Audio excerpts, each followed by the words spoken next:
Bonsoir à tous, bienvenue à la réunion de suivi du chantier de géothermie.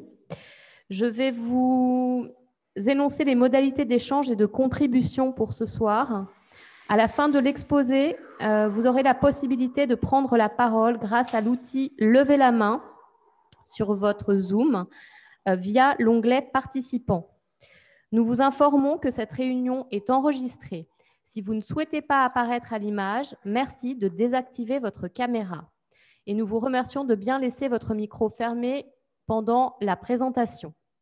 Pour toute question après cette réunion, veuillez adresser un email aux adresses qui s'affichent info-géothermie@mairie-rueil-malmaison.fr ainsi qu'à georueil@nj.com. Merci.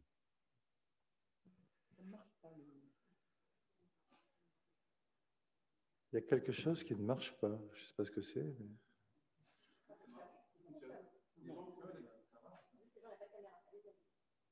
Mais... Madame Bouteille va casser son appareil à force d'appuyer dessus. Est-ce que quelqu'un peut intervenir, s'il vous plaît? Bien, écoutez, je vais prendre la parole. J'espère qu'on me voit. J'enlève mon masque parce que je suis tout seul et je n'ai personne en face de moi. Bonsoir à chacune et chacun d'entre vous et merci. Vous êtes 54 à être connectés pour cette soirée. Je vous en remercie. Je vais essayer d'être rapide parce qu'il y a beaucoup de choses à dire, beaucoup d'explications à donner. D'abord sur le programme général que nous avons voulu mettre en place. Moi, je vous dois des excuses, chers Rueilloises et Rueillois, parce que tout n'a pas été fait comme on a l'habitude de le faire, malheureusement, dans le cadre de la communication et dans le cadre des contacts avec l'ensemble des riverains. J'en suis désolé, mais c'est vrai qu'on a manqué de précision dans les diffusions des documents qu'on devait diffuser. Alors, je ne vais pas mettre ça sur le dos des vacances, mais c'est un peu ça qui est responsable, il y a 15 jours, de ce manque de pertinence, et je m'en excuse. Alors, la géothermie, pourquoi la municipalité s'est engagée dans la géothermie? Ce n'est pas pour le plaisir de soutenir un projet de géothermie, parce que c'est plutôt beaucoup d'ennuis, on va le voir tout de suite, pour faire des travaux qui créent des suspicions, qui créent des inquiétudes, et c'est tout à fait légitime et normal. Et c'est beaucoup de travaux à réaliser pour 24 km de conduite dans la ville de Rueil et pour desservir l'ensemble de nos résidences. Si nous avons voulu nous engager dans la géothermie, c'est pour deux raisons. La première raison, c'est l'écologie, c'est la protection de l'environnement et c'est d'avoir une possibilité de chaleur dans le cadre de la transition énergétique propre, renouvelable, sans possibilité de fin, puisqu'il y a une ressource qui est exploitable autant de temps qu'on le veut. Et la deuxième raison, c'est l'économie.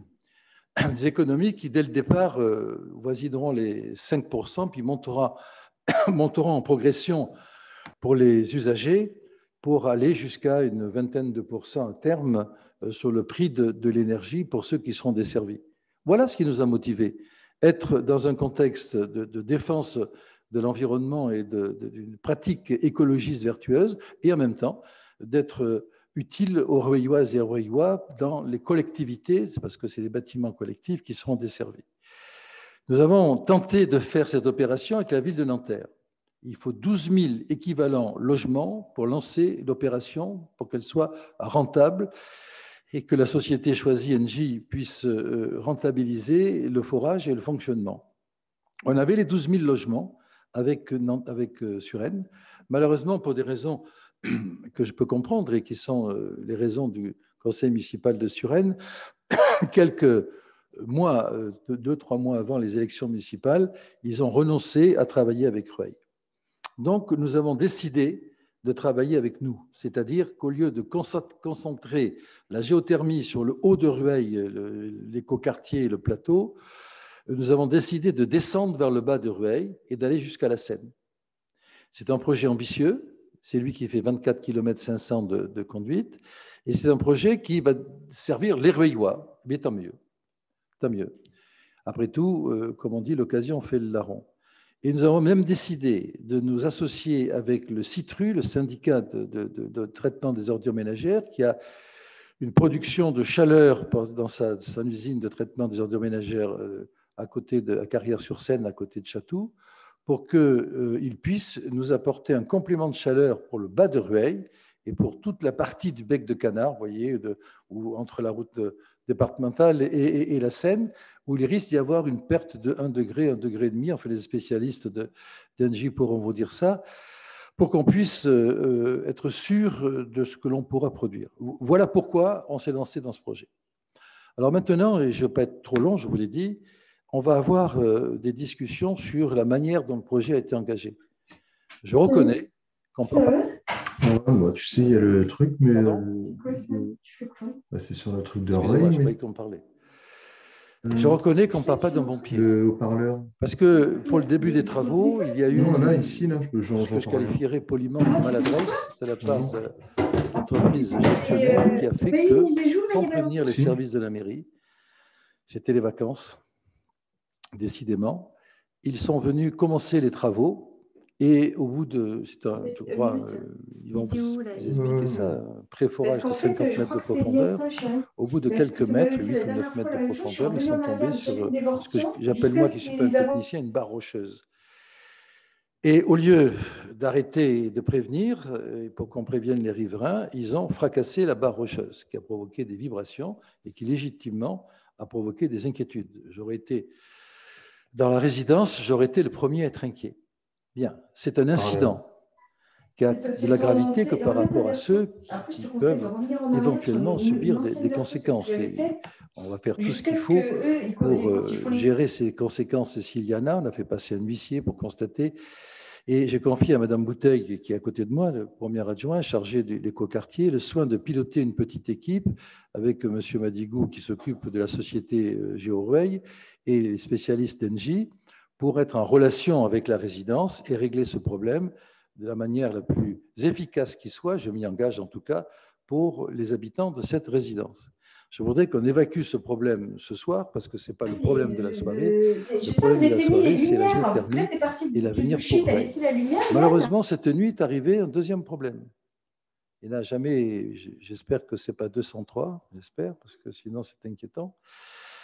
Car à 4 heures du matin, sans que la mairie soit prévenue, bien entendu, le sous-traitant d'Engie est venu récupérer les appareils de forage. Voilà, ils ont fait du bruit, ils vous ont réveillé, je m'en excuse. Ils ont éclairé, bien entendu, c'est tout à fait stupide. Et j'ai signé ce matin un arrêté d'interdiction des travaux. C'est aussi simple que ça. C'est-à-dire qu'à partir d'aujourd'hui, les travaux ne pourront reprendre qu'avec une autorisation personnelle du maire. Et on va veiller en sorte que ce que je qualifierais de bévue de démarrage, enfin voilà, je ne vais pas aller plus loin, parce que je suis fou furieux de tout ça. Cela puisse permettre à une société qui est quand même une société de renom international, à laquelle j'ai confiance, Engie, avec laquelle je travaille d'ailleurs, je viens à l'instant de Bobigny, où nous avions une réunion pour les Jeux Olympiques, et où il y a la ZAC métropolitaine dans laquelle on construit le centre olympique aquatique, où justement Engie est partie prenante avec nous, et c'est une société avec laquelle je travaille en tant que maire et en tant que président de la métropole depuis très longtemps et en qui j'ai confiance. Je suis stupéfait de ce qui s'est passé. Voilà. Donc on va en parler si vous voulez, mais je souhaite qu'on parle surtout du projet pour l'ensemble de la ville. J'ai dit ce que je voulais dire et on va, avec M. Madigou, qui est le directeur général de la société qui exploite et qui fait ce forage, M. Thomas Guéant, qui est expert géosciences d'Engie, qui est ici, Philippe Bulliard, chef de projet Engie Solutions, qui est là aussi, Thierry Gatine, directeur des grands projets Île-de-France d'Engie, Philippe Lecureux, directeur des grands projets du grand projet national, s'il vous plaît. Donc, on a vraiment le banc et l'arrière-banc. Je vous remercie de vous être déplacés. Je suis entouré de mes adjoints, Mme Bouteille, qui est chargée de l'écoquartier, M. Gomez, qui est chargé des services techniques, M. Sgar, qui, lui, va tout à l'heure, à la fin, vous proposer de mettre en place, Fred, le comité de suivi, comme on le fait toujours pour ces chantiers, ce qui permettra peut-être d'éviter les bévues, de telle sorte que cet immense projet pour la ville de Rueil puisse continuer son cours dans les conditions les plus sécures possibles. Moi, j'ai terminé sur ce que je voulais dire, parce que maintenant, on va passer à l'économie générale du projet. C'est M. Yann Madigou qui va prendre la parole. Et ensuite, on terminera avec qui c'est qui va parler, Madame Bouteille peut-être, et M. Gomez sur le plan technique. Et puis, vous aurez la possibilité de poser vos questions. Bien entendu, on vous répondra jusqu'au moment où il n'y aura plus de questions à poser. À ce moment-là, on créera, Frédéric Gare, le comité de suivi qui se réunira tous les mois pour suivre effectivement dans les moindres détails ces travaux. J'espère que j'ai été clair et je passe la parole à M. Madigou. Merci, Monsieur le maire, de me passer la parole. Donc, moi, je suis en charge de GeoRueil. Comme l'a dit Monsieur le maire, GeoRueil construit et exploite la géothermie sur le territoire de Rueil-Malmaison. Avant de commencer sur l'explication technique, je me joins à Monsieur le maire pour adresser nos sincères excuses sur les 2 désagréments qui ont eu lieu en début de chantier.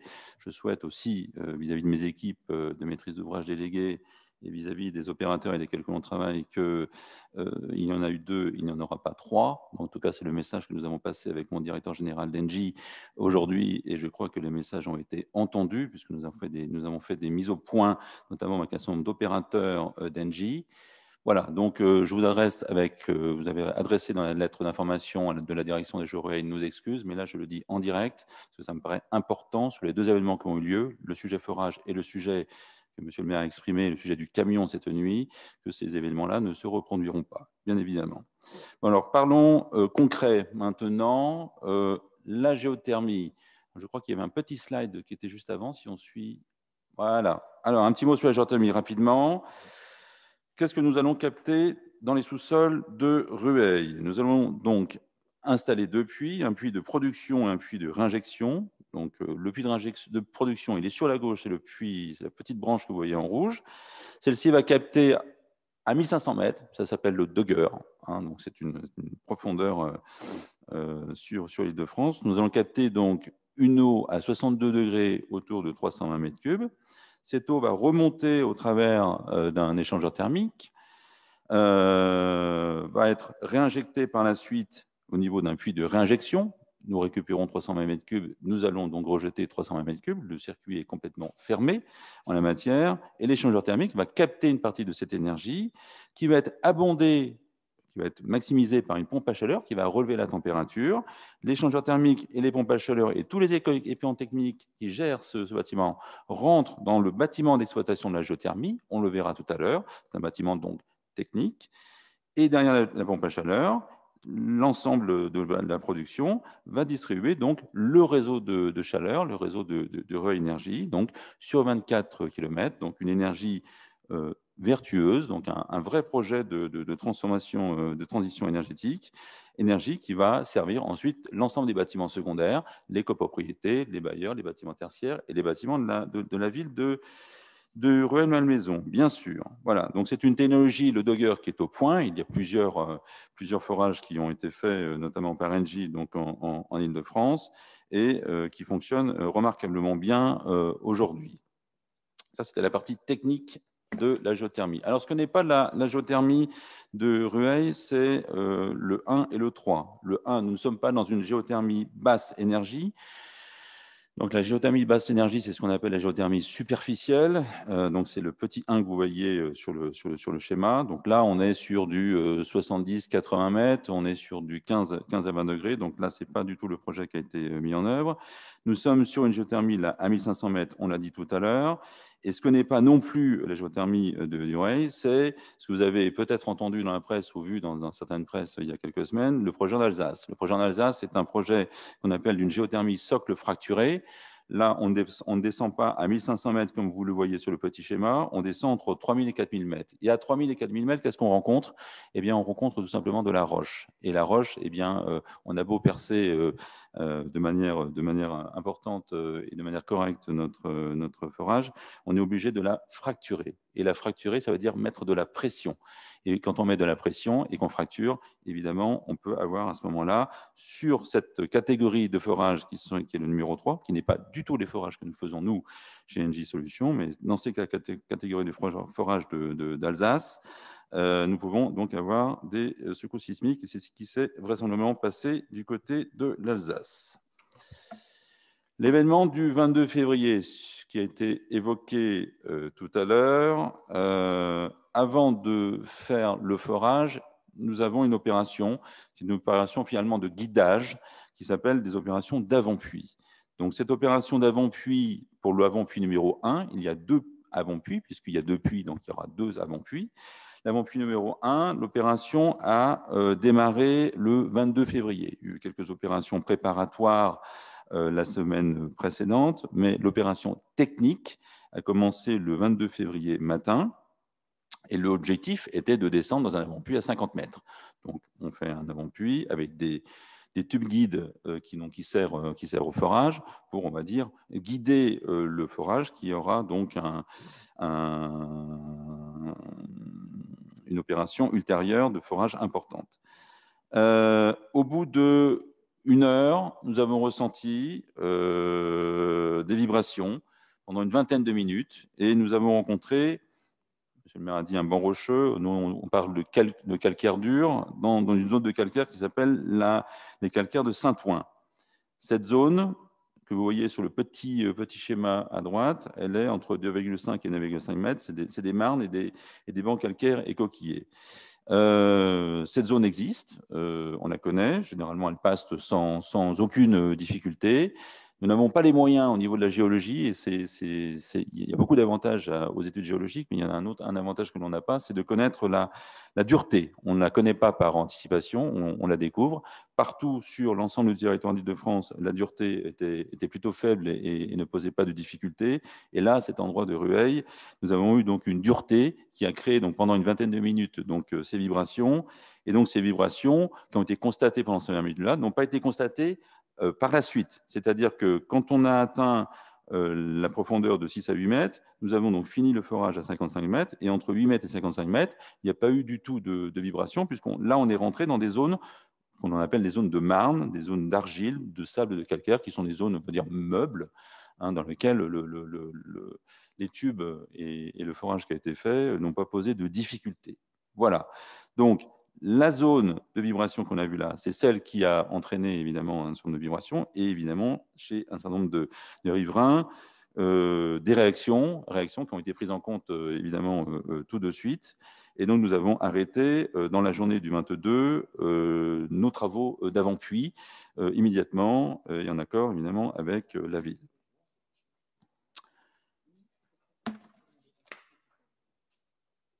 Je le disais tout à l'heure, un bâtiment, en dehors de la partie forage, un bâtiment important dans la construction du projet, c'est la construction du bâtiment d'exploitation de la géothermie.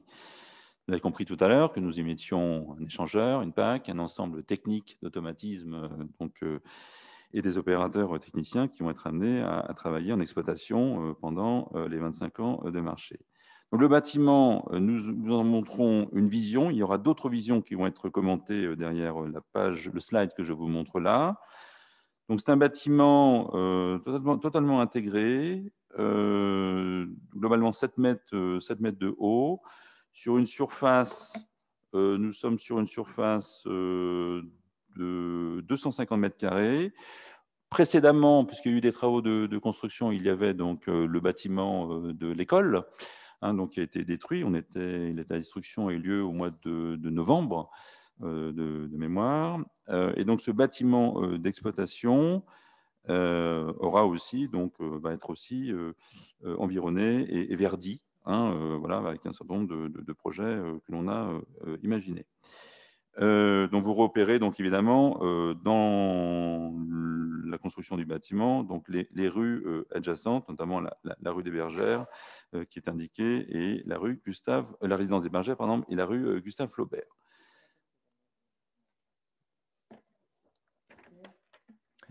Merci. Merci, bonsoir à tous. Merci, Monsieur Mani. 30 secondes, je veux reprendre, c'est important. Parce que le plan qui a été montré tout à l'heure, vous pouvez revenir dessus, s'il vous plaît? Voilà. Ce plan est important pour nous, très important, parce que je veux que les habitants du quartier voient que ce bâtiment qui est beaucoup plus petit, on va le voir tout à l'heure, c'est toi qui en parles, Pierre, tout à l'heure, que l'école qui était là avant est un bâtiment qui s'intègre dans un ensemble qu'on a voulu verdoyant et un ensemble de loisirs. C'est-à-dire, vous voyez, il est délimité et il y a la reconstitution de terrains de jeu, etc. etc. C'est très important parce que ce bâtiment est un bâtiment qui va faire fonctionner une pompe qui ne fera pas de bruit. Et au passage, j'étais ce matin, par les hasards de la vie, à Villeneuve-Saint-Georges, où j'ai visité effectivement une usine, on appelle ça une usine de géothermie, dans un bâtiment qui n'est pas plus grand que celui-là et qui fonctionne depuis une vingtaine d'années, m'a-t-on dit. Et il n'y a strictement aucun bruit. Je suis allé pour autre chose, mais comme je savais qu'il y avait ce forage de géothermie, j'ai voulu aller voir. Donc, ce que je proposerais, à la limite, c'est qu'on fasse des expéditions à Villeneuve-Saint-Georges et que vous alliez voir sur place comment ça fonctionne. Et M. Gomez va vous expliquer quelque chose qui, pour moi, en tout cas, en tant que maire, est essentiel, car dans la ville de Rueil, lorsque je fais détruire un bâtiment pour qu'on reconstruise sur ce bâtiment, j'exige que les volumes restent les mêmes et qu'il n'y ait pas plus de hauteur, ni plus de largeur ou de longueur. C'est systématique et Mme Bouteille, l'adjoint à l'urbanisme, fait en sorte que ces instructions soient respectées. Pourquoi ? Parce que l'œil du Rueillois s'habitue pendant des années, quand il circule dans sa rue, à voir des bâtiments, des maisons, etc., etc. Et pour ne pas choquer la vision du Rueillois, eh bien, je ne veux pas que ce qu'on construise, même si ça change de nature, si les bureaux deviennent des logements ou des logements deviennent des bureaux, ça ne doit pas choquer l'œil des habitants. Et là, non seulement ça ne va pas vous choquer, parce que vous allez voir, ce bâtiment est beaucoup plus petit que l'école Robespierre, qui était là maternelle depuis combien de temps ? 60 ans. Je vais oublier. Qui était là depuis 60 ans. Donc les riverains qui avaient l'école Robespierre à quelques mètres d'eux depuis 60 ans vont voir un bâtiment qui est beaucoup plus petit que l'école Robespierre. Voilà, je tenais à vous le dire et monsieur Gomez va vous en parler. Je voudrais signaler qu'est arrivé notre conseiller régional, Denis Gabriel, je l'en remercie, qui également nous aide au financement de cette opération de géothermie. Ça ne fait pas de mal à la ville de Rueil. Merci, Denis. Alors, merci Monsieur le maire. Bonsoir à tous. Vous allez effectivement voir avec les diapositives qui vont vous être présentées que les instructions de Monsieur le maire ont bien été mises à plat, ont bien été entendues, puisque sur la diapo, voilà, comme l'a dit Monsieur le maire, vous avez l'école maternelle qui a été construite en 1960 et donc démolie l'année dernière, comme l'a dit Monsieur Manigou, en 2020. Vous avez sur cette diapositive l'emprise de l'école maternelle, donc qui est représentée par ces traits rouges.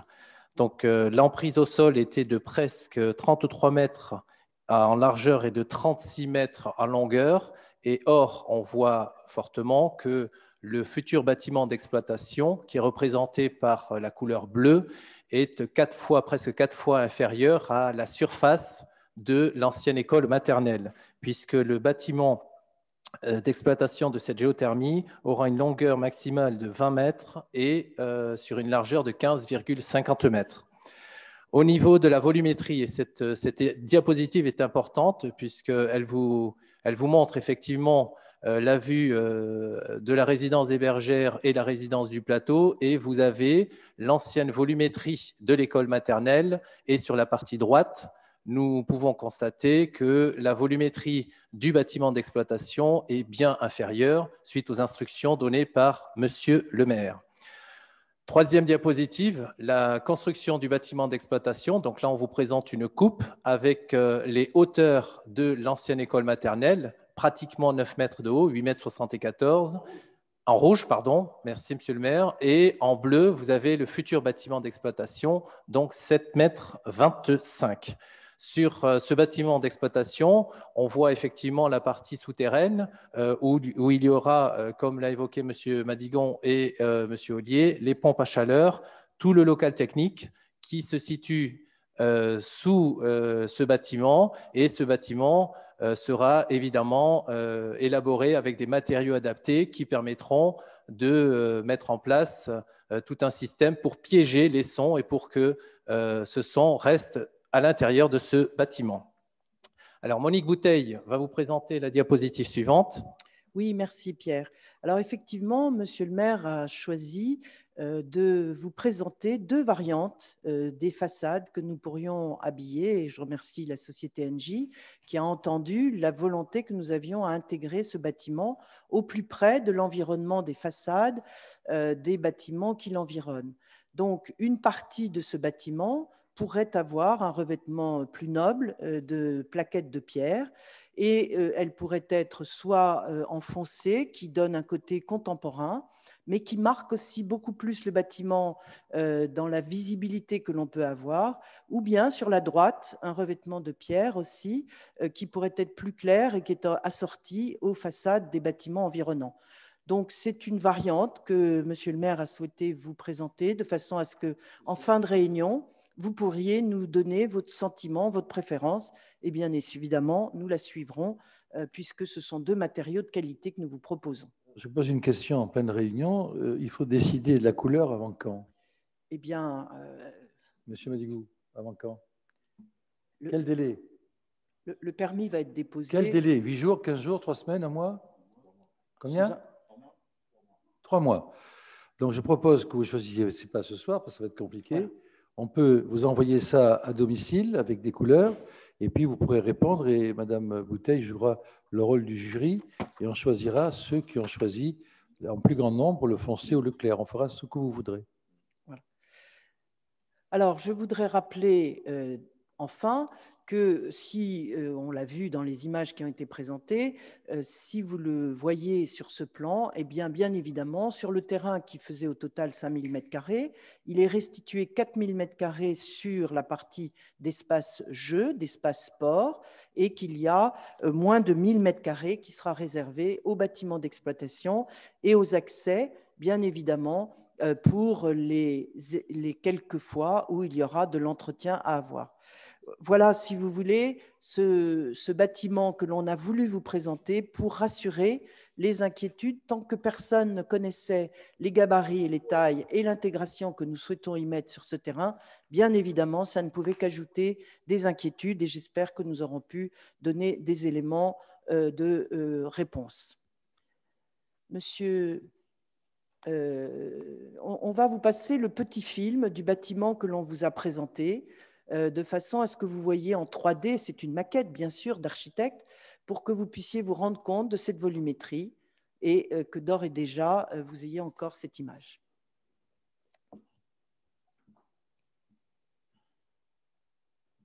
Alors on retrouve l'emplacement sur le côté gauche et vous voyez que même si ce sont des images de synthèse, on voit tout de suite la taille de ce bâtiment, les toitures végétalisées. Voilà, bien sûr, tout est aux proportions de l'ensemble. Une facture de la façade que l'on pourrait envisager, l'intégration paysager qui sera complétée une fois les travaux terminés, et vu à l'échelle du piéton, on s'aperçoit que ce bâtiment a une taille tout à fait inférieure à ce que pourrait être une maison privée. Les fenêtres ne sont pas du côté des habitations, ni les aires de ventilation. Voilà, c'est un bâtiment sur lequel il y a encore bien évidemment des choses à ajouter, mais la volumétrie était importante à vous la montrer.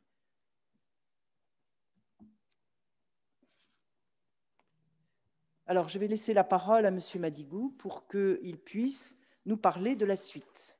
Alors, la suite… la présentation, on va parler donc des travaux à venir. Donc ça, c'est une partie importante. Et on va démarrer, comme tous travaux, par une partie de calendrier, puisque ces chantiers de forage sont soumis à un code minier, et le code minier, c'est Monsieur le Préfet qui m'autorise ou pas à faire le forage. Donc, je dois évidemment lui déposer un dossier. Nous avons déposé un dossier le 10 juillet 2020 pour une demande de travaux miniers et d'exploitation, puisque nous travaillons dans les sous-sols soumis donc au code minier. Monsieur le Préfet a examiné le dossier et a décidé de nommer donc un commissaire enquêteur pour engager une enquête publique. Donc, commissaire enquêteur a été donc nommé fin février. L'enquête publique va démarrer début avril. Donc, il y aura donc une publicité pour lancer l'enquête publique et elle aura lieu de début avril donc à début mai pendant les 4 semaines. Le commissaire enquêteur, après, eu rencontré donc, les riverains dans le cadre de l'enquête, qui est une enquête tout à fait classique, remettra son rapport fin mai, début juin, à une instance qu'on appelle, alors, je ne vais pas rentrer dans les détails, mais ça s'appelle le CODERST. Et ce CODERST jugera du lancement des travaux et monsieur le préfet transmettra à Gérouaille une autorisation de travaux pour démarrer le forage. Voilà, donc c'est un process un petit peu long, mais c'est important de rappeler parce qu'il est très cadré de manière administrative. Parallèlement à ça, côté riverain, donc nous lançons le référé préventif. Alors, je l'ai dit tout à l'heure, nous avons arrêté nos travaux sur l'avant-puits numéro 1 et nous avons constaté une nuisance. On a dit tout à l'heure, il y avait un calcaire dur ou un banc rocheux, on l'explique à monsieur le maire. Ce référé préventif, dans notre métier de géothermie, dans tous les chantiers que nous avons faits, nous le faisons généralement en phase forage. Là, voyant la nuisance que nous avons en avant-puits, nous avons décidé de lancer un référé préventif dès le deuxième avant-puits, dès la construction de la plateforme et de l'ensemble des travaux, voilà, dès la fin en fait, de notre avant-puits numéro 1. Voilà, pour l'ensemble du chantier, pour être certain que le point zéro soit relevé, et donc le référé préventif, qui est là aussi une démarche très, très officielle de tribunal. Donc il y a une assignation du tribunal de Nanterre donc, concernant les avoisinants du chantier, dans un rayon qui est de 50 mètres autour du chantier, et donc il correspond aux bâtiments qui sont indiqués sur le petit slide. Alors, les uns et les autres vont se reconnaître. Donc, il y a donc le bâtiment d'exploitation de géothermie, il y a la résidence des Bergères, les résidences du plateau, donc c'est les bâtiments 3 et 4. Il y a l'école Robespierre, celle qui est debout. Et il y a la copropriété du 22 Gustave Flaubert, donc, qui est le bâtiment 6. Voilà. Donc, ces bâtiments-là rentreront dans le périmètre de référé préventif sur lequel monsieur le président du tribunal devra émettre un avis. L'expert judiciaire sera nommé, donc il n'est pas nommé encore puisque l'audience n'a pas eu lieu, c'est le 24 mars. Et dès que le référé aura été émis, eh bien, nous pourrons démarrer les travaux par, et donc, vous avez bien compris, le deuxième avant-puits notamment, et la plateforme et le forage. Monsieur Madigou, je vais peut-être expliquer et rappeler en quoi consiste le référé préventif. C'est une précaution qui est pour défendre les intérêts des riverains avant que les travaux démarrent, de façon à ce qu'un expert nommé par les tribunaux puisse prendre rendez-vous dans les copropriétés et dans les habitations privées qui ont été citées, afin de prendre un état, comme vous l'avez dit, zéro, de leur construction, de leurs habitations et des parties communes, et qu'au fur et à mesure du chantier, s'il y avait quelques impacts ou nuisances physiques sur ces bâtiments, eh bien, il puisse y avoir au fil de l'eau des constats et ensuite lancer des procédures le moment venu et des réparations. Voilà, c'est une institution qui est importante pour protéger les biens des uns et des autres. Donc, je crois que c'était important qu'elle soit mise en place avant même la poursuite des travaux suite aux premiers incidents. Merci. La réalisation des avant-puits, donc nous avons fait le numéro 1, qui était celui de droite, donc c'était la journée la semaine du 22 au 26 février, en fait c'était totalement le 22 février. Et l'avant-puits numéro 2, qui sera fait donc début mai après référé, qui reste à réaliser, c'est celui de gauche sur le terrain que vous connaissez maintenant.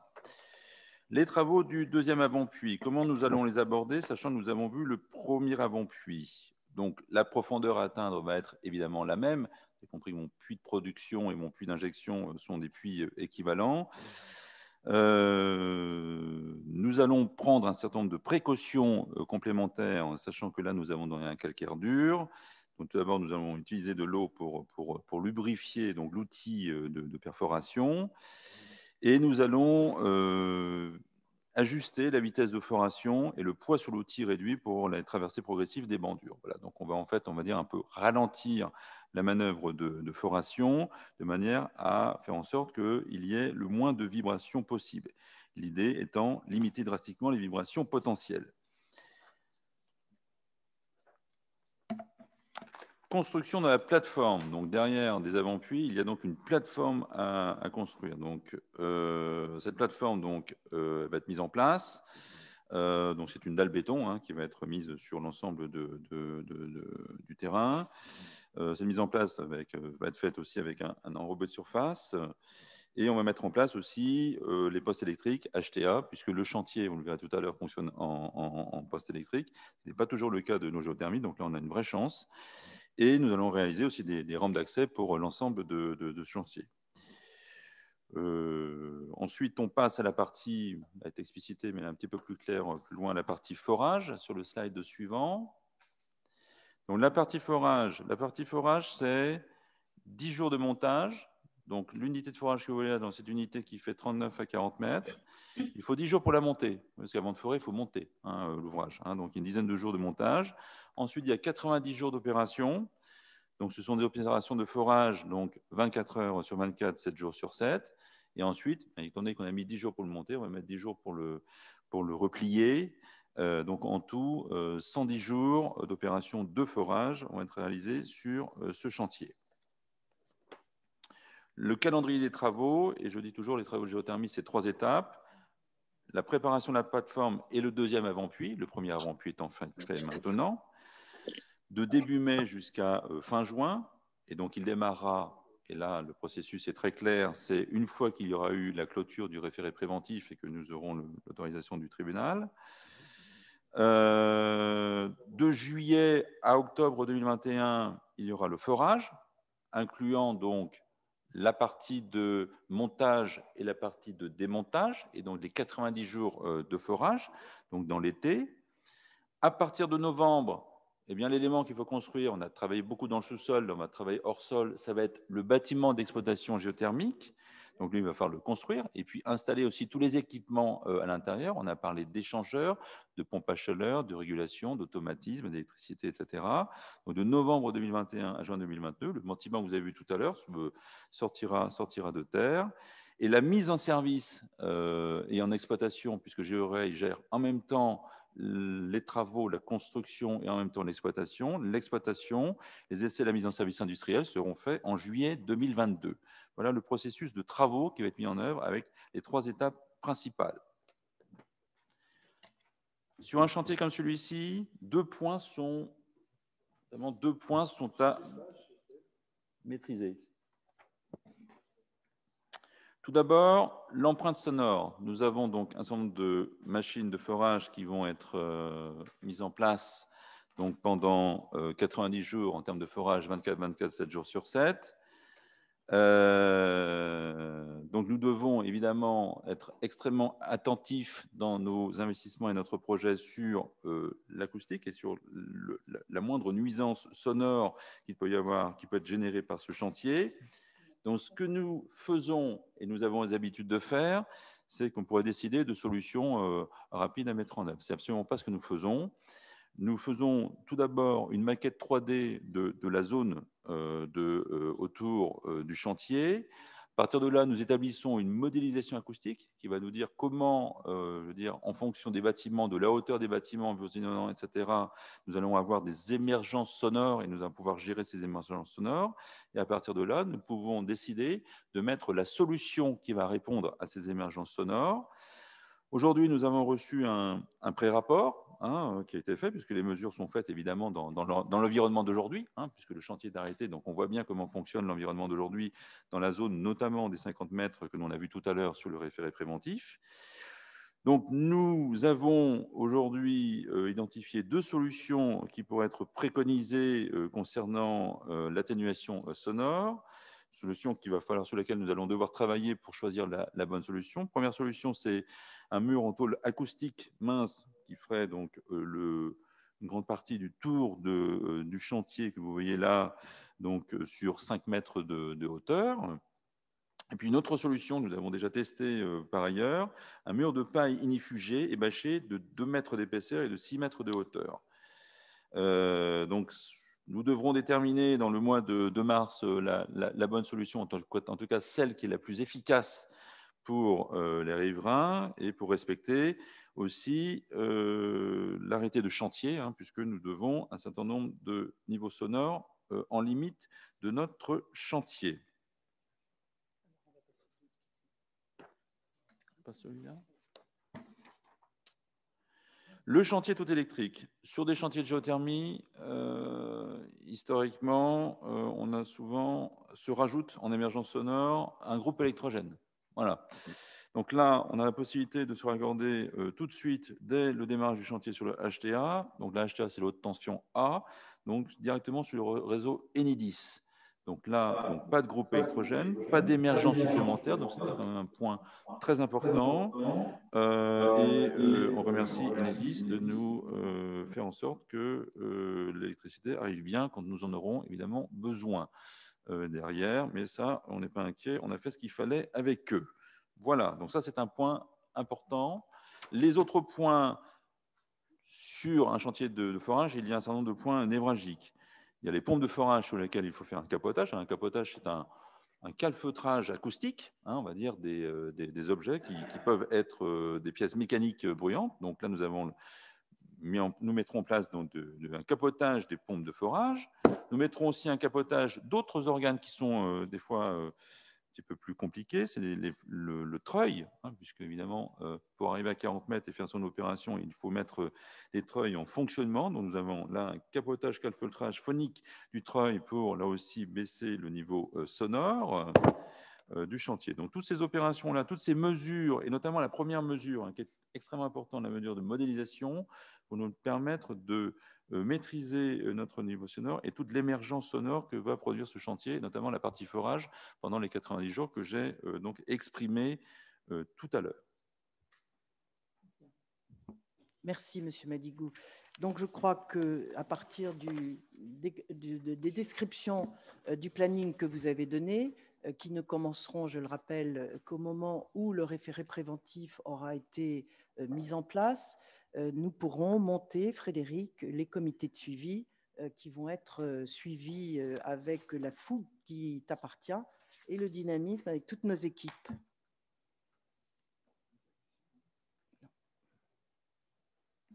Merci Monique. Alors, très rapidement, les comités de suivi de chantier ont été mis en place à la demande du maire depuis de très nombreuses années. Ils ont pour objectif de présenter à l'ensemble des riverains l'avancée des travaux et les phases qui vont venir par la suite, mais surtout de contrôler l'ensemble des nuisances posées par les chantiers.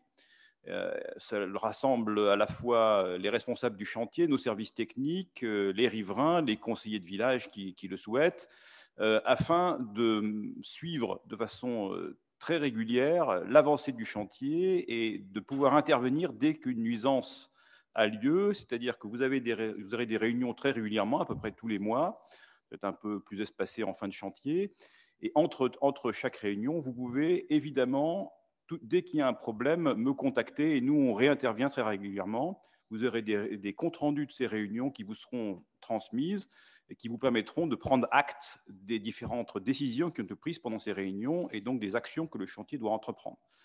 J'ai déjà vu M. Madigou tout à l'heure et je lui ai dit que moi j'étais le père Fouettard de la ville. J'étais très très attentif au respect des règles qui sont mises en place par la municipalité. Il y a une charte que vous aurez signée qui vous donne l'ensemble des règles de fonctionnement des chantiers. Alors pour vous, il y aura la petite exception qui vous permettra de faire votre forage 7 jours sur 7 pendant la phase du forage, mais ensuite le reste de votre construction de bâtiment devra suivre scrupuleusement les horaires et les jours ouvrables de chantier et ne pas déborder. Et c'est aussi valable pour ce qui concerne les convois exceptionnels dont nous avons vu le problème la nuit dernière. Les convois exceptionnels nous devons être informés une semaine à l'avance de façon à pouvoir en informer les riverains. Ils doivent se dérouler avant minuit. C'est une exigence de la ville. Voilà.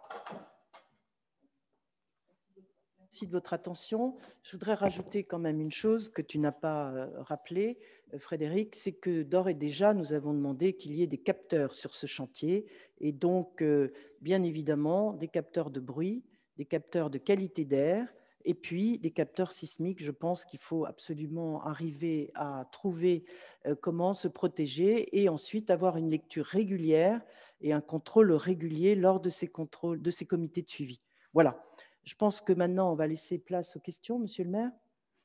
Oui, je pense que les explications qui ont été données sont suffisamment précises et claires pour que nos amis, vous êtes 84 à participer à cette réunion, je vous en remercie, puissent poser des questions dans l'ordre que j'ignore. Comment ça se passe ? Alors, les personnes s'identifient par leur écran. On voit la petite main sur chacun de nos écrans. Donc, Et le premier qui a levé la petite main pose la voilà. première question. Et, Alors, qui et c'est? nous identifions et nous faisons dans l'ordre le plus logique possible dès qu'on vous voit. Merci. Qui est la première question? Qui a posé la première question? Qui a levé la main, le premier ou la première? Pour l'instant, il n'y a personne, mais je pense que chacun… Si, ça y est, voilà. Alors, pouvez-vous me donner les noms, s'il vous plaît, parce que j'avoue que d'ici, je ne les vois pas. On me rappelle les noms. Si vous voulez bien vous présenter. Est-ce que vous voulez bien donner la parole à la personne qui a posé la première question? Cette personne se présente tout naturellement et nous dit qui elle est et où elle habite, s'il vous plaît. Moi, je ne vois pas comment lever la main, donc je le fais de visu. On vous voit très bien, on vous voit très bien. Voilà. Moi, j'habite rue de la Roche, c'est-à-dire je suis en plein devant. Vous êtes madame? Madame Sazia, Monique Sazia. Je suis au 1 rue de la Roche, c'est-à-dire le bâtiment 4 sur votre plan. Oui. Moi, je voulais savoir comment s'inscrire au comité de suivi. Parce que ça m'inquiète un petit peu. J'étais à la dernière réunion où on nous a tout présenté un chantier, pas plus de 70 décibels, etc. Quand je vois déjà les deux loupés dès le début du chantier, ça me fait un petit peu peur pour la suite, ne serait-ce que pour lorsque l'installation fonctionnera. Je comprends votre légitime inquiétude et Frédéric va vous prévenir pour le comité de suivi. Vous pouvez vous inscrire en utilisant l'adresse mail qui a été fournie au début, sans ça en m'écrivant directement, il n'y a aucun souci. D'accord. Les personnes intéressées peuvent s'inscrire, il n'y a pas de limitation. Et le comité de suivi, ce sera des réunions par Zoom ou ça va se passer comment? Oui, ce sera par Zoom tant qu'on sera en problème d'épidémie. OK. Et quand on sera hors confinement, ça sera en présentiel, de telle sorte qu'on puisse, sur le terrain, voir les choses in situ, comme on dit. Mais tant qu'il y a le Covid, hélas, ça sera par Zoom. Et Fred ne l'a pas dit, mais ce comité de suivi est évolutif. C'est-à-dire que certains peuvent y venir à la première réunion, pas venir à la deuxième, mais ceux qui ne sont pas venus à la première peuvent venir à la deuxième. Il n'y a pas un nombre restreint, de telle sorte que la démocratie de proximité fonctionne normalement. Pourquoi on voit des photos des élus sur cet écran-là? Pourquoi? Non, je vois M. Passadas. Je vais redemander simplement que l'on puisse mettre l'adresse du comité de suivi et que l'on ait pendant toute la fin de notre débat le comité de suivi. Il y a une question qui est posée par Mme Roux, si elle veut bien prendre la parole. Alors bonsoir, ce n'est pas Madame Roux, c'est Bernard Guilbault et j'utilise la connexion de ma femme. Donc bonsoir Monsieur le maire, bonsoir Madame Bouteille. On a déjà échangé à quelques reprises. Comme on l'a dit, donc moi je représente avec Emmanuel Roger la résidence des Bergères, on a eu l'occasion d'échanger. Je vous ai envoyé déjà plusieurs questions. Je pense que je devrais les recevoir assez rapidement. Notamment sur les problèmes de fissures qui ont été faites dans notre résidence dues au premier forage. Donc, je compte sur vous, évidemment, pour nous envoyer le rapport de l'huissier. Ma question était plutôt la suivante. Je pense qu'il y aura un suivi direct avec les personnes représentantes des résidences et d'un échange assez régulier pour qu'on soit informé de ce qui sera fait. Et bien entendu, vous l'avez déjà évoqué, mais surtout, éviter les surprises du premier forage et évidemment aussi la deuxième surprise de cette nuit. Donc, surtout, nous, en étant au conseil syndical de résidence, bien être en amont de ce qui sera réalisé pour qu'on puisse nous aussi informer les copropriétaires des résidences pour éviter toute difficulté à venir. Alors, il y a deux choses qui vont être faites. Je ne vais pas revenir sur ce que vous avez dit, monsieur, car vous avez raison. Et ce qui s'est passé fera l'objet, je le répète, je l'ai dit au début, mais on va arrêter d'en parler, d'un comité de crise, appelons ça un comité de crise spécial, que Mme Bouteille va présider, qui va se réunir. Vous aurez les rapports de l'huissier. Et ensuite, on fera venir les experts s'il le faut pour aller jusqu'au bout de cette logique, y compris de réparation, si d'aventure cela est nécessaire. Mais on ne traite pas ce soir ce problème-là. Ce que vous avez dit pour l'avenir, la réponse est oui. Moi, je préconise qu'en dehors du comité de suivi qui est un échange qui peut être virulent avec les riverains qui peuvent poser des questions fortes et auxquelles il faut faire des réponses immédiates, il doit y avoir sur le plan technique une information régulière. Moi, je préconise qu'il y ait une sorte, comme on le fait pour l'écoquartier, Monique, de journal de chantier. Hein, je préfère appeler ça un journal de chantier qu'une newsletter. Je déteste ces mots franglais. Il y a un journal de chantier, c'est à vous de décider de la fréquence.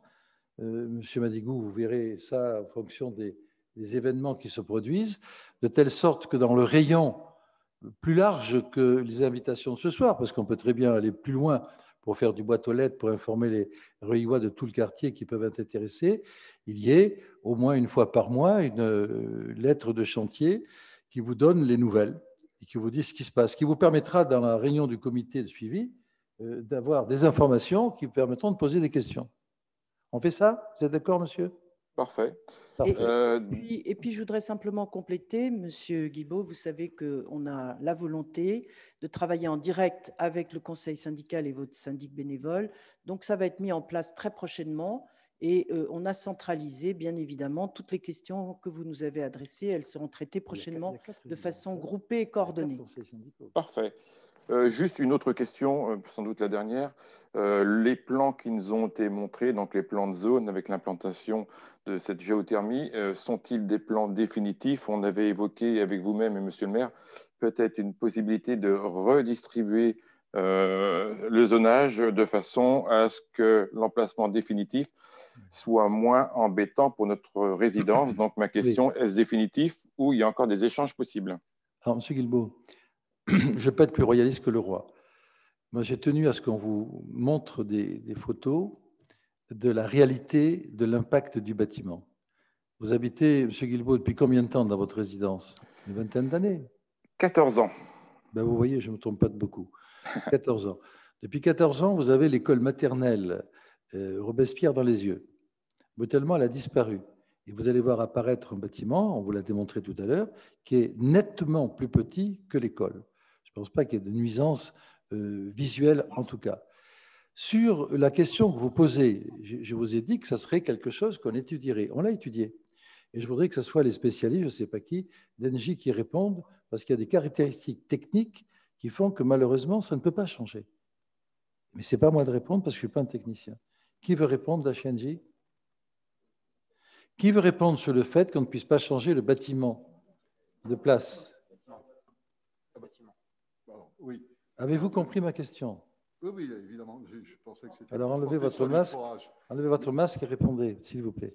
Donc, l'implantation du bâtiment... Parlez dans le micro, s'il vous plaît. L'implantation du bâtiment, elle est dictée par la parcelle mise à disposition. Et aujourd'hui, on est dans un angle coincé entre la rue et l'allée des Roches, ainsi que la limite de l'école juste à côté. Le déplacer ailleurs, aujourd'hui, ça ne nous est pas possible. Alors, je ne suis pas directeur d'Engie, mais je vais vous donner d'autres raisons que j'aurais bien aimé que vous développiez.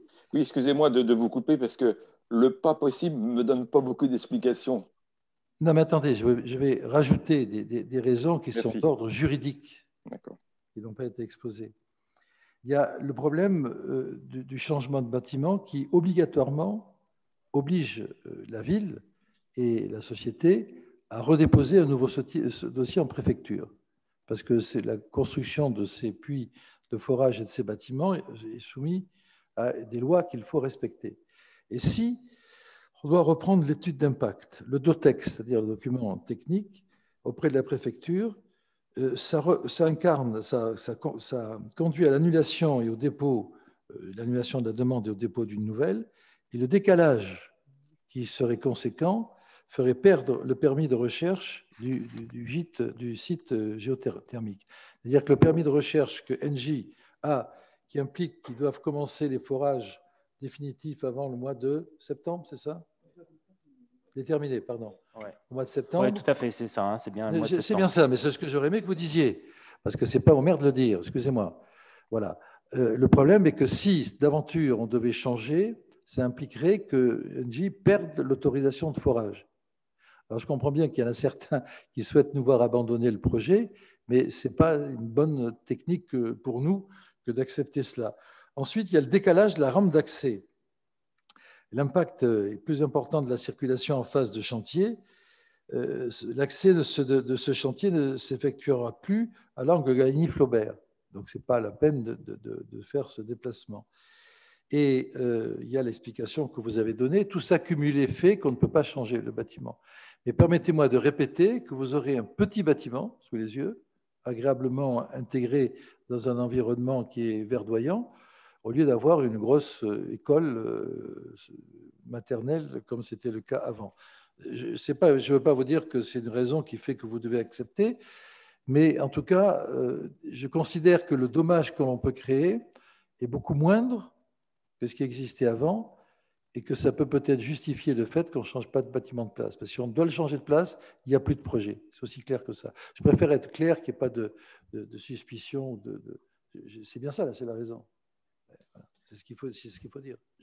Je vais rajouter un point, monsieur le maire, à votre explication qui était parfaite. C'est aussi que, comme on l'a vu tout à l'heure, nous avons lancé un certain nombre de démarches administratives, notamment auprès des préfectures. Et donc, la préfecture, on leur a expliqué aussi où se situaient nos forages à demain, puisque je l'ai dit tout à l'heure, nous sommes liés au code minier.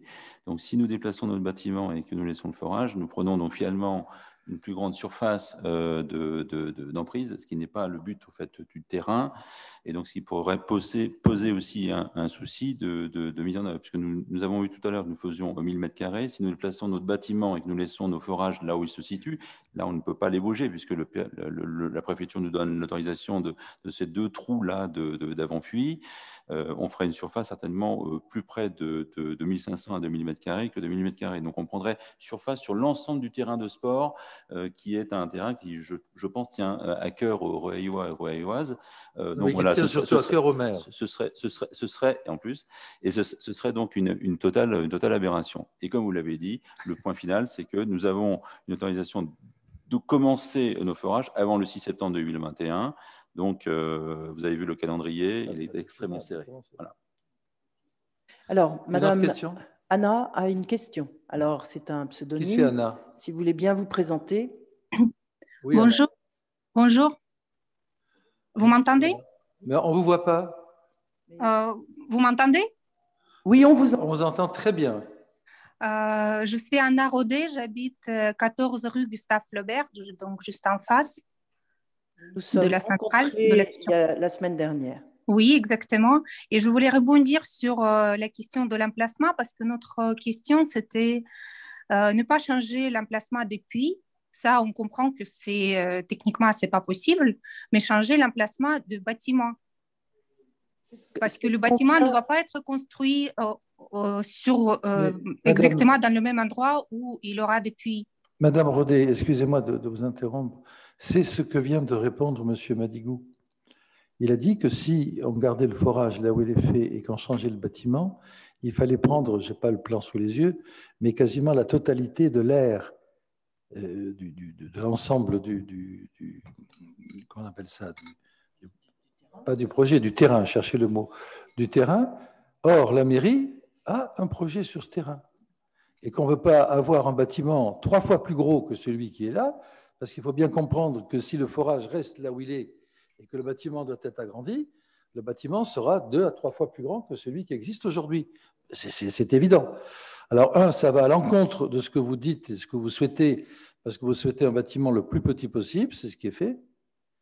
Et deuxièmement, ça risquerait de prendre des terrains que la ville veut garder à disposition des jeunes du quartier, car je préfère que les jeunes du quartier soient dans l'espace liberté qu'on va reconstituer devant le bâtiment, plutôt que dans vos halls d'immeubles à se livrer à des activités que je ne qualifierais pas. Oui, mais ce que nous dérange, ce n'est pas l'auteur de bâtiment, c'est plus le bruit. Parce que est-ce que vous et la société NJ peuvent s'engager que au niveau de décibels, ça ne va pas dépasser ce qu'on a aujourd'hui. Aujourd'hui, la nuit, on a 0 décibel de bruit. Vous avez dit que l'œil s'habitue, mais l'oreille aussi s'habitue. Non, mais vous avez raison, madame. Monsieur Madigou va répondre sur les décibels, parce que là, je ne suis pas très compétent. Alors, je vais vous apporter une réponse. Le bâtiment donc, qui va être construit, il va donc travailler dans la partie exploitation. Les opérations tout à l'heure que nous avons évoquées concernant la maîtrise sonore, c'est les opérations pendant le chantier. Donc, c'est avant que le bâtiment soit construit. Le bâtiment, lui, va, une fois que ma grande tour que vous avez vue tout à l'heure de 40 mètres va être enlevée, il y aura donc 2 trous, il y aura une pompe à chaleur, il y aura un échangeur. Ce bâtiment-là ne va faire absolument aucun bruit. En exploitation, il ne fera absolument aucun bruit. Le bruit sera totalement maîtrisé dans ce bâtiment-là. Donc, si vous n'avez pas de bruit aujourd'hui, vous n'en aurez pas plus demain avec ce bâtiment. La nuisance qu'il faut maîtriser, c'est la nuisance sonore qu'il va y avoir pendant les 90 jours de forage, pendant que la tour de 40 mètres va se mettre en œuvre et qu'elle va œuvrer. Là, il y aura effectivement une maîtrise, une attention extrêmement particulière, là, qui va changer sans doute les habitudes qu'il y a au niveau du quartier. Mais en bâtiment d'exploitation géothermale, il n'y aura pas de bruit. Ok, merci pour la parce que réponse. le mur anti-bruit dont on a parlé tout à l'heure, le mur anti-bruit dont on a parlé tout à l'heure, vous avez bien compris, je pense, qu'il est fait pour vous protéger pendant les travaux de forage, c'est-à-dire pendant les 90 jours, c'est 90 jours 90 jours. De forage. Parce que c'est vrai que là, il y a des risques de bruit, et il ne faut pas le nier, et que ce mur anti-bruit est fait pour vous protéger. Mais lorsque tout est terminé, que le système fonctionne et que le bâtiment est terminé, les murs anti-bruit ne servent plus à rien puisqu'il n'y a plus de bruit. Alors, moi, monsieur le maire, j'ajouterais que… Et ils seront enlevés, bien sûr. J'ajouterais qu'avec les capteurs que nous allons mettre en place, rien ne nous empêche de les laisser, notamment le capteur bruit, au-delà des travaux et de les laisser sur les bâtiments environnants. Du reste, c'est un point que l'on verra peut-être justement avec la copropriété des bergères pour voir si vous nous autorisez à mettre certains capteurs sur vos façades de façon à ce que tout au long des années qui vont venir, ce bâtiment d'exploitation qui va être avec des pièges à son dans sa construction, dont les packs, vous nous avez dit, les pompes à chaleur qui pourraient éventuellement, et c'était votre inquiétude, madame, faire du bruit, puisqu'elles sont en sous-sol pour être plus et mieux isolées, tout ça pourrait être contrôlé dans le fonctionnement. Et si, par mégarde, ce que nous avons entendu dans la qualité phonique de ce bâtiment futur ne se révélait pas exact, eh bien, il serait toujours temps, par ces mesures et ces relevés, de faire intervenir à nouveau les prestataires. Est-ce que ça vous permet de vous rassurer, madame? Oui, merci, c'est rassurant. Juste une dernière question. Je n'ai pas très bien compris où se trouveront l'aire de ventilation. Ce sera le côté de rue Gustave Flaubert? Alors, nous avons demandé qu'elle soit de l'autre côté. Monsieur Madigou. Pour justement ne pas vous gêner. De l'autre côté, ça veut dire côté école maternelle? Voilà, elles sont du côté de l'espace vert. De l'espace vert, ça veut dire rue Gustave Flaubert. On peut revenir sur votre dessin, s'il vous plaît? Non, je crois que les dessins et les plans qui vous ont été montrés seront visibles sur le site dès qu'on va les publier sur le site. Mais madame, nous aurons certainement, avec Frédéric Sgard, l'occasion de reparler du bâtiment, puisqu'aujourd'hui, le permis n'est pas encore déposé, mais que lors du premier comité de suivi, ces points-là, qui sont un petit peu plus techniques, pourront être redétaillés, bien évidemment. Donc aujourd'hui, vous ne savez pas où se trouveront l'aire de ventilation? Si, on vous l'a dit, madame. On vient de le dire. On vous l'a dit. À l'opposé, on fait exprès de faire installer la sortie de la ventilation à l'opposé de votre bâtiment, c'est-à-dire vers l'espace liberté. Mais lorsque le permis de construire sera signé, je vais faire en sorte qu'on vous envoie des photos, des plans, de telle sorte que vous les ayez chez vous et que vous puissiez vérifier tout ça vous-même. Tant que le permis n'est pas signé, les dimensions peuvent évoluer et je peux même ne pas le signer, on ne sait jamais. Ce que je voudrais que M. Sgard fasse, c'est que vous avez 4 résidences. Vous avez 2 résidences qui ont des conseils de syndicaux. Ça fait donc 2 personnes chargées des conseils. Les 2 autres résidences, je ne suis pas sûr qu'elles soient équipées de conseils syndicaux. J'en suis pas sûr. On va vérifier. Et je vais demander qu'il y ait une personne qui soit désignée pour les 2 autres résidences, pour chacune d'entre elles, et que ces 4 personnes constituent, parce que c'est le noyau dur, hein, vos résidences, constituent l'équipe qui va encadrer M. Sgard et avec lequel il aura des contacts régulièrement. Parce qu'on ne peut pas avoir des contacts avec 150, 200 personnes. Et que le comité de suivi où il y aura peut-être 50 ou 60 personnes, j'en sais rien, puisse être l'occasion du résultat de contact que M. Sgard aura eu avec les 4 référents des 4 immeubles. Comme ça permettra un meilleur suivi. Plus la lettre qu'on vous enverra régulièrement dans vos boîtes aux lettres, je pense que pour le suivi de chantier, il ne devrait pas y avoir de problème. Alors, vous avez des inquiétudes sur le bruit à l'avenir. Je vous dis ce que j'ai vu à Villeneuve-Saint-Georges aujourd'hui, parce que je n'ai pas entendu, parce qu'il n'y a pas de bruit. Et quelle que soit la société qui construise les puits de géothermie, les résultats sont les mêmes. Je vous garantis que moi, je n'ai pas entendu de bruit. Pourtant, ça fonctionne. Oui, je vous crois, mais moi aussi, j'ai visité pas la même centrale, j'ai visité la vous êtes centrale allé à à Arcueil et à Villejuif. Oui, vous êtes allé à il Arcueil. y a le bruit de fond qui est assez Non, dérangeant. Il ne fallait pas aller à Arcueil, madame, parce que Arcueil, justement, il y a 2 modes de chauffage distincts. Il y en a un qui ne fait pas de bruit, c'est la géothermie. Il y a l'autre qui fait du bruit. Et c'est ce bruit que vous avez entendu. Arcueil, je parle. Pas enterré. Et les PAC, les pompes à chaleur qui n'étaient pas en sous-sol, madame. Donc c'est pour ça oui, que, ça aussi. avec l'expérience des sites que nous avons visités, et bien évidemment, on pourra en profiter pour organiser d'autres. Excusez-moi, il faut avancer parce qu'il y a beaucoup de personnes qui veulent poser des questions. Madame, donc nous sommes à votre disposition et j'espère que ce qu'on vous a dit est de nature à vous rassurer. Charles Rhin pose une question. Charles. Oui, bonjour, Charles Rhin, voilà. J'habite la... Tu as une belle barbe blanche, Charles. Oui. Je te félicite. J'habite le Mont-Valérien. Alors, je comprends que les nuisances touchent beaucoup la rue de la Roche et la rue Gustave Flaubert. Est-ce que ça va également toucher l'avenue du Mont-Valérien ou la rue Gallieni?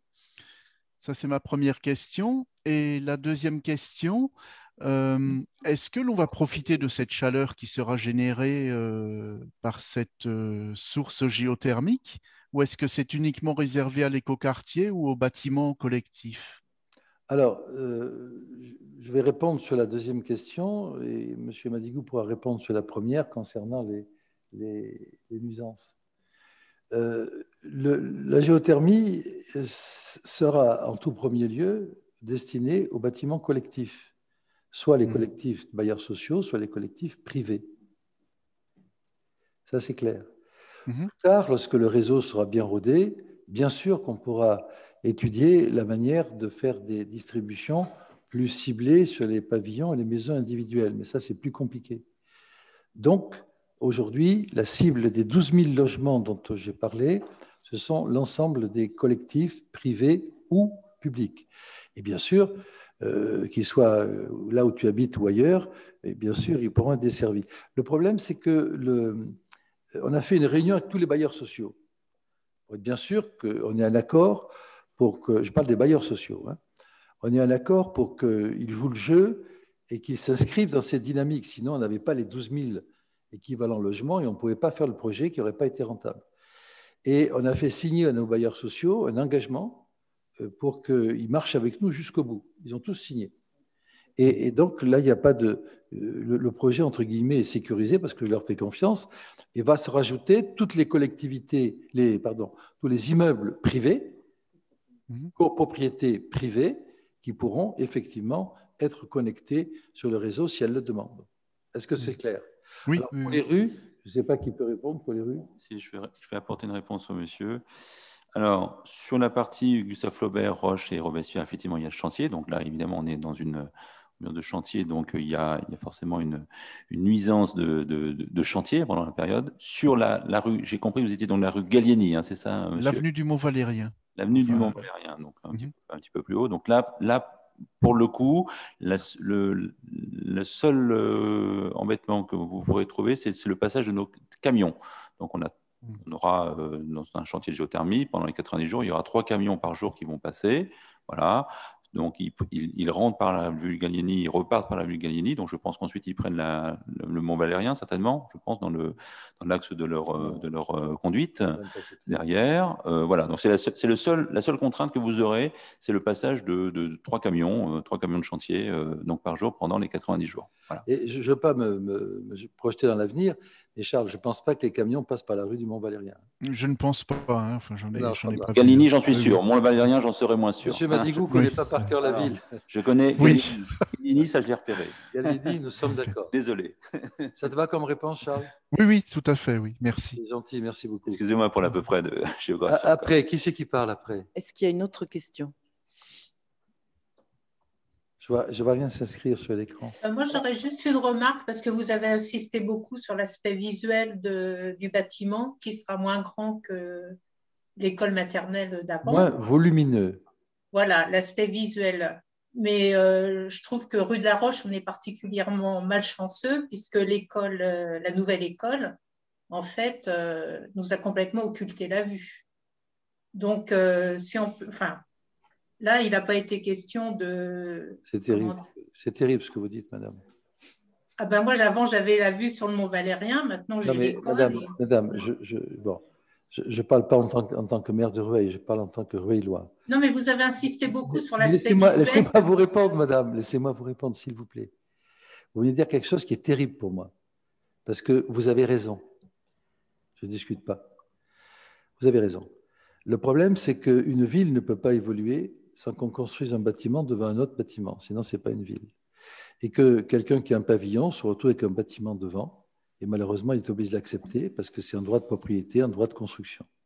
Et que nous, on a fait une école, et je sais, je me suis fait attraper le jour de l'inauguration, je ne sais pas si c'est vous qui étiez au balcon, je me suis attrapé par les voisins qui m'ont dit, vous nous avez mis une école sous le nez, ce n'est pas gentil, monsieur le maire. Mais moi, je ne suis pas un magicien, je ne suis que maire. Et je dois choisir l'opportunité de construire là où on peut construire. Et je comprends que ça vous gêne. Mais non, ça je l'accepte, mais c'est parce que là, au cours de la réunion, vous avez beaucoup insisté sur l'aspect du bâtiment qui se rabat, etc. Oui, alors, moins gênant que l'école, oui. Voilà. Mais je trouve que ce n'est pas un argument de dire le bâtiment sera bien intégré, se rabat, etc. Quand on voit que l'école n'a pas du tout retenu ces critères. Donc, et oui, madame. Et on est particulièrement malchanceux rue de la Roche. Voilà. Madame, vous êtes très gentille et j'apprécie la manière dont vous parlez, croyez-moi. Mais si j'avais pu faire une école aussi petite que ce bâtiment, je l'aurais faite. Non, je comprends très bien, mais je trouve que lors de cette réunion, il n'a pas lieu de parler beaucoup de l'aspect visuel du bâtiment qui va être construit. Et si, parce que… C'est plus le sonore maintenant qui va nous embêter. J'entends bien. Mais si, l'aspect visuel, parce que figurez-vous que depuis le début, je suis saisi, je dis pas harcelé, c'est pas vrai, je suis saisi très fréquemment de personnes que je rencontre sur le marché, dans la rue. Madame Bouteille rencontre énormément. Et la crainte des personnes qui nous ont écoutés ce soir, déjà beaucoup sont partis, mais qui nous ont écoutés, c'était le volume de ce bâtiment dont ils pensaient, j'espère qu'ils ne le pensent plus, qu'il pouvait être gênant visuellement par rapport au lieu où ils habitaient. C'est une inquiétude qui est légitime et qui est normale. Comme vous vous inquiétez de l'école qu'on a construite, je m'en excuse auprès de vous, mais là, ce bâtiment, j'ai voulu insister sur le fait qu'il était beaucoup plus petit que l'école qu'il y avait avant. Donc les personnes concernées se disent, en définitive, c'est pas si mal que ça parce qu'on a un tout petit bâtiment qui ne nous gênera pas. Vous êtes gêné par un gros bâtiment qu'on a construit. Mais à culpa, madame, je m'en excuse, voilà, mais j'assume. Non, mais je le comprends, mais c'est parce que vous avez beaucoup insisté sur la grandeur du bâtiment au début de la réunion. J'ai fait exprès d'insister. J'ai fait exprès d'insister pour ceux qui ne sont pas vous et qui sont intéressés par ce que j'ai dit. J'espère. Est-ce qu'il y a encore une autre question? En tout cas, merci, madame. C'est intéressant. Je voulais poser une question, José Wingler, je ne sais pas si vous m'entendez. Oui. 50 rue de la Chapelle. Je pense que le projet de géothermie, c'est un bon projet. Merci. Ce qu'il y a, c'est qu'avant ce projet, il n'y avait pas de bâtiment, il y avait 5000 m² d'espace vert. Et là, on repère dans le quartier 1000 m² d'espace vert et on en manque beaucoup en ce moment. Et c'est encore une diminution des espaces verts dans le quartier. De quel espace vert parlez-vous, monsieur? Avant, une fois qu'il y a eu le nouveau projet de l'école. Non, attendez, le projet du bâtiment… Il n'y avait pas de bâtiment géothermie sur le reste. Non, mais monsieur, excusez-moi, il y avait la maternelle. Oui, mais elle n'y est plus, la maternelle. Non, mais elle n'y est plus. Mais monsieur… Non, elle est ailleurs. Excusez-moi, je vous interromps. Elle n'y est plus, car on l'a démolie pour construire la géothermie. Parce que sinon, il serait encore. Bah, Je peux vous dire, non mais attendez, excusez-moi, c'est le maire qui vous parle, je sais ce que je suis en train de dire. Oui. Bon, Ce bâtiment, je ne voulais pas qu'on le détruise, l'école. Le directeur de service technique est là, il sait très bien les colères que j'ai piquées à cause de ça. Car j'aurais voulu que le bâtiment de géothermie puisse être mis ailleurs, moi aussi. Oui. Techniquement, ce n'était pas possible. Et on s'est battu combien de temps, M. Gardet, pour ça? Je ne sais pas, 3-4 mois peut-être. Voilà, parce que je voulais garder, je suis d'une famille qui ne jette rien. C'est mes racines périgourdines qui veulent ça. On est comme ça en Périgord, on ne jette rien. Et je ne voulais pas détruire cette école, non, parce que je n'aime pas détruire, je n'aime pas jeter. Car cette école, elle aurait pu servir pour les associations de la ville. Elle aurait pu servir pour des activités culturelles. D'accord? Et je voulais la garder pour les activités culturelles. Donc, elle n'aurait pas été détruite. Elle a été détruite parce qu'il faut construire ce bâtiment de la géothermie. Alors, elle est détruite, mais on construit le bâtiment de la géothermie. Si elle n'était pas détruite, si le bâtiment de la géothermie ne devait pas être construit, elle n'aurait pas été détruite. Et vous n'auriez pas d'espace vert à la place. Merci pour votre réponse. Non, mais c'est bien compris. J'espère que ce que je dis est logique. Voilà. Merci, monsieur. Est-ce qu'il y a encore une dernière question? Une question, parce que l'heure avance. Est-ce qu'il y a une dernière question? Si vous voulez bien vous faire connaître. Parce que s'il n'y a pas de dernière question, on va faire ce qu'on a dit. Monsieur Sgard va prendre le relais avec le comité de suivi. Madame Bouteille va veiller à ce que les lettres de chantier puissent sortir le plus rapidement possible. Et puis, on va essayer de cheminer ensemble pour ce magnifique projet. En tout cas, s'il n'y a pas d'autres questions, moi, je tiens à vous remercier. À vous remercier d'abord d'avoir suivi. Vous étiez 84 tout à l'heure, c'est significatif. Vous remercier de la gentillesse avec laquelle vous avez posé vos questions. Nous sommes effectivement entre Rueillois et monsieur, on vient de rigoler. C'est très sympa parce que, bon, je suis peut-être maire, mais je suis Rueillois et avant toute chose. Et j'apprécie beaucoup ce dialogue entre nous, beaucoup. Voilà, donc à partir de maintenant, Madame Bouteille, en tant qu'adjoint chargé d'écoquartier, est à votre disposition et Monsieur Sgard est à votre disposition pour le suivi de chantier. Et tu penses faire le premier comité quand ? Alors, ce sera courant mai. On va attendre le début de chantier parce que ça nous permet d'avoir un retour sur les premières nuisances et donc de faire un retour auprès des entreprises en leur disant, ben voilà, ça marche bien, ça marche pas, il y a des camions qui ne sont pas aux heures, etc. Donc, dès qu'on connaîtra la date du début de reprise de chantier, on planifiera une réunion une dizaine de jours après. Il faut que je supprime mon arrêté d'interdiction. Contre monsieur le maire. Oui, mais vous rigolez, monsieur. Je vous vois rigoler. Jean-Pierre, je vous vois rigoler, là. Bon, moi, je ne rigole pas. J'ai signé ce matin un arrêté d'interdiction. J'interdis que les chantiers se poursuivent tant que je n'ai pas la certitude que monsieur Madigon et l'équipe d'Engie qui est là est capable de faire en sorte que la connerie qui a été faite ne se reproduise plus. Je parle français. Je ne peux pas dire plus, hein. C'est clair. Donc, tant que je n'ai pas la certitude, je n'abroge pas mon arrêté. Quand j'aurai la certitude qu'on sera bien mis d'accord tous sur les procédures, à ce moment-là, je rapporterai mon arrêté. Je pense que je suis clair. Voilà. Oui. Alors, moi, je voudrais rappeler que nous allons monter des réunions spécifiques pour apporter des informations précises aux copropriétés privées qui voudront se raccorder. Et donc, nous aurons vraisemblablement une réunion vers le 22 ou 23 mars, auquel vous serez bien évidemment directement associés en tant que conseil syndical ou que syndic. Et puis, il y a une réunion pour les bailleurs sociaux qui se fera indépendamment, mais bien évidemment, c'est avec eux que nous discuterons. Voilà, donc merci à tous pour votre présence. Monsieur le maire, je pense qu'on peut conclure la réunion. Merci, Madame l'adjointe. Merci, Monique. Merci aux élus qui sont là. Merci à tous. Et mesdames et messieurs, je vous renouvelle mes remerciements et en vous disant que j'apprécie beaucoup cet échange qu'on pourra refaire comme un point d'étape et on verra avec Monique et Frédéric si c'est nécessaire. Merci, bonne soirée et on va avoir confiance ensemble dans ce chantier. Merci. Merci, bonsoir.